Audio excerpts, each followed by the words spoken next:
how to add follow button on your Facebook profile page. I will show you this tutorial on iPhone, but you can follow up with any other device you want. Method is the same because it's on Facebook application. So without any delay, let us start by opening Facebook application. How you can do this? You just need to make your profile public to everyone. To do this, you will have to go to options. To do this, click on three horizontal lines, go to settings and scroll down. Here you will find audience and visibility options. First, you will have to click on how people can find you.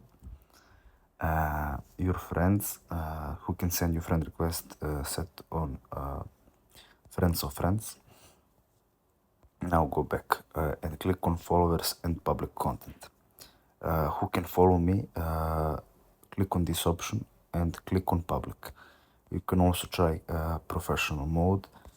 That will make you your profile professional and make them not follow you if you're not your friends.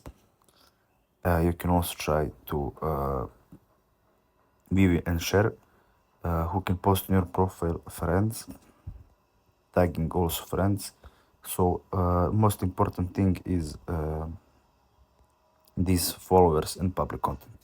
Once you click on public, you will have your follow button added on your profile page or profile account. So thanks for watching and see you in the next